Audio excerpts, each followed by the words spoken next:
मुझे तो अब तुम्हारे सलाम का जवाब देना भी गवारा नहीं है। ऐसी क्या गलती हो गई है मुझसे?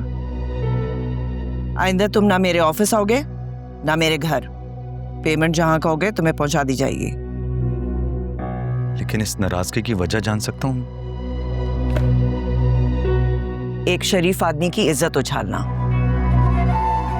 शरीफ आदमी की इज्जत उछालना? पहली बात यह मैडम कि इस दुनिया में कोई भी शरीफ नहीं और मैंने किसी की इज्जत नहीं उछाली। किसी की बेटी को घर से भगाना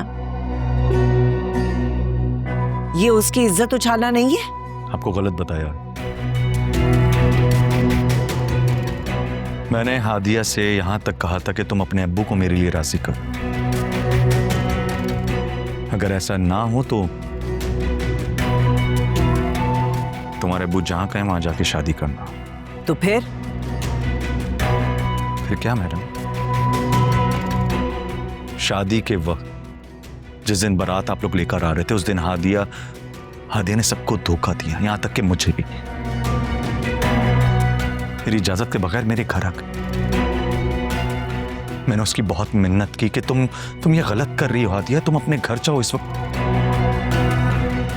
घर पे तुम्हारे सब इंतजार करें, तुम्हारी बारात आने वाली। लेकिन वो नहीं मानी, यहां तक कि मेरे पैर पकड़ के बैठ गई। कहने लगी मैं अपनी जान ले लूंगी लेकिन यहां से नहीं जाऊंगी, मैं तुम्हारे सिवा किसी और की नहीं हो सकती। अब आप खुद बताइए सब में मैं क्या करता? क्या तुम सच कह रहे हो? 100% सच कह रहा हूं मैडम। अगर आपको मेरी बात पर यकीन नहीं है ना तो फिर घर आइए और अम्मी से पूछिए, अम्मी आपको सब सच बताएंगी।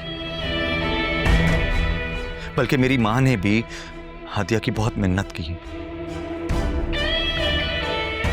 कि तुम अपने घर जाओ, इस सब में तुम्हारी नहीं बल्कि हमारी भी बदनामी होगी। लेकिन वो नहीं मानी। मगर हादिया के घर वालों ने तो हमें कुछ और ही बताया था। आप वो सारी बातें छोड़िए मैडम, आप आइए ना किसी दिन मेरे घर आइए और हादिया से खुद पूछ लीजिए।